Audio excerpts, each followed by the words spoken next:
ఒక్కసారి కొమ్మూరి గోల్డ్ కి కాల్ చేయండి. తాకట్లో ఉన్న మీ బంగారాన్ని విడిపించి మార్కెట్ ప్రైస్ కి వాళ్ళు కొనుక్కుని మిగతా డబ్బులు మీకు ఇచ్చేస్తారు. హాయ్ హలో నమస్తే వెల్కమ్ టు మనం టీవీ. నేను మీ చార్మి. మనం టీవీ అన్నది మన కోసం. భార్య కోసం భర్త, భర్త కోసం భార్య, ఎన్నో సంఘటనలు చూస్తున్నాం. వాళ్ళ ప్రేమ విషయాలకు సంబంధించి ఎన్నో వింటూ ఉంటాం. అయితే భర్తను కాపాడుకునేందుకు భార్యలు ఎంతో మంది ప్రాణాలు వదిలేశారు. కానీ భర్తను చూడలేకపోతున్నాను అని చెప్పి ఇక ఇంకో వ్యక్తి ఇంకో నెక్స్ట్ భర్తనే చంపి జైలుకి వెళ్ళిన ఒక మహాపతిరత గురించి ఈరోజు మాట్లాడుకుందాం. గుంటూరులోని మల్కాజ్గిరి దగ్గర ఒక వ్యక్తి, అమ్మాయి పేరు క్రాంతి, ఈవిడే క్రాంతి, ఈయన పేరు మొహమ్మద్. అయితే అసలు ప్రేమకి ఏమీ అడ్డు రాదు. ప్రేమ గుడ్డిది, ఎడ్డిది, నడ్డిది, కుంటిది, చెవిటిది అంటారు. అంటే ఎలా ఉన్నా కూడా ప్రేమించుకోవచ్చు అనే దానికి నిదర్శనం. అయితే ప్రేమకి కులాలు కూడా అతీతం కాదు. సో తను హిందూ, ఇటు అయినా ముస్లిం, ఇద్దరు పెళ్లి చేసుకున్నారు. అయితే వీళ్ళిద్దరి మధ్యలో ఘర్షణ ఎప్పుడూ కూడా ఏదో ఒక విధంగా గొడవలు అయ్యేటివంట. మరి వీళ్ళ ప్రేమ ఎలా చిగురించిందో తెలుసా? ఈవిడకు ఆల్రెడీ పెళ్ళి అయిపోయింది. ఆ మాజీ భర్త ఎవరైతే ఉన్నారో ఆయన జైల్లో ఉన్నాడు. ఏదో చిన్న లిటిగేషన్కి సంబంధించి ఆయన ఏదో చేసిన తప్పుడు పనికి ఆయన జైలుకి వెళ్ళాడు. సో ఇక్కడ వరకు తనకి సంబంధించి ఇంక జైలు నుంచి వస్తాడో రాడో అని చెప్పేసి ఏమనుకుందో ఏమో, ఇంకొకరిని ప్రేమలో దింపుదామనుకుంది. ఇక ఈయన ఏసీ రిపేర్లు చేస్తాడు ఇంటికి వచ్చి. ఎస్, మీరు విన్నది నిజమే. ఈయన ఏజ్ మహా 27 years to 26 years ఉంటుంది అంతే. అయితే ఈయన ఏసీ రిపేర్లు చేసుకుంటూ ప్రతి ఇంటికి ఏసీ రిపేరింగ్ అంతా చేస్తుంటాడు. ఒకరోజు దీని ఇంటికి వచ్చాడు, ఈ అమ్మాయి ఇంటికి వచ్చాడు. వచ్చిన వెంటనే అలా ఈయనని చూసి అలా మభ్యపోయి, ఆహా ఇంత బాగున్నాడు ఈయన అని చెప్పి ప్రేమలో పడిపోయింది. ఓకే, ఇంకా ప్రేమకు ఆబ్వియస్లీ ఏసీ రిపేర్ చేసేటోడైతే ఏంది, కార్పెంటర్ అయితే ఏంది, వాడికైనా ఇంకా ప్రేమ పుడుతుంది కదా. సో దీన్ని ఆయన ఇష్టపడింది, పెళ్లి చేసుకుంటున్నారు, అంతా బాగుంది. కానీ ఏమనిపించిందో తెలీదు. పెళ్లి చేసుకున్న కొద్ది రోజులకే ఇద్దరి మధ్యలో రోజు ఏదో ఒక గొడవ. ఖచ్చితంగా పొద్దున్న లేచి నుంచి సాయంత్రం వరకు పక్క ఏదో ఒక లొల్లి పడేవారంట. అయితే ఈరోజు ఒక 2 days కింద జరిగిన ఇన్సిడెంట్ ఇది ఇప్పుడు వైరల్గా మారుతుంది. అయితే టీవీ సౌండ్ తగ్గించవే అని చెప్పినందుకు చంపేసింది. ఎస్, వినడానికి వింతగా ఉండొచ్చు. మహిళలు సీరియళ్ళు ముందు కూర్చుంటే భర్తలకి ఫుడ్ పెట్టరు, అదేవిధంగా వాళ్ళ మొహాలు కూడా చూడరు అని చెప్పేసి వింటూ ఉంటాం. కామెడీగా కూడా అంటూ ఉంటారు. అసలు ఆ సీరియల్ వస్తే చాలు ఇలా కళ్ళు ఇట్లా బయర్లు కమ్మిపోయి ఉంటాయి, దాంట్లోనే మొత్తం ముఖం పెట్టేస్తారు, ప్రపంచం ఏమైనా పర్వాలేదు అని చెప్పేసి. ఈ మధ్యకాలంలో ఒక సినిమా కూడా వచ్చింది, దానికి సంబంధించి సమంత దానికి ప్రొడక్షన్ కూడా చేయడం సార్. అలా చెప్పుకుంటూ పోతే ఒక సీరియల్ కానీ ఒక సినిమా కానీ ఏదైనా చూస్తుంటే ఇట్లా కాన్సెంట్గా చూస్తూ ఉంటాం. ఈమె చూస్తుందన్నమాట. ఈయన వచ్చి సౌండ్ తగ్గించవే అన్నాడు. కత్తం ఒక 2 సార్లు అన్నాడు. ఇంకా చూసి కత్తితో పొడిచి చంపేసింది. స్పాట్లో చచ్చిపోయింది మనిషి.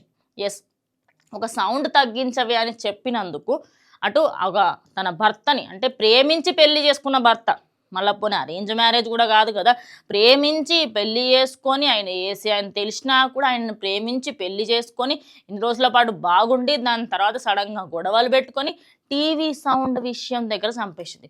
మరి ఈ మహిళకి సంబంధించి మీరు ఏమనుకుంటారు? ఇలాంటి వాళ్ళు రోజు రోజుకి చాలా ఎక్కువైపోతున్నారు. కానీ నాకు ఇందులో ఏమనిపిస్తుంది తెలుసా, తిన మాజీ భర్త జైల్లో ఉన్నాడు కదా, సో ఆయన గుర్తొచ్చినట్టున్నాడు పాపం.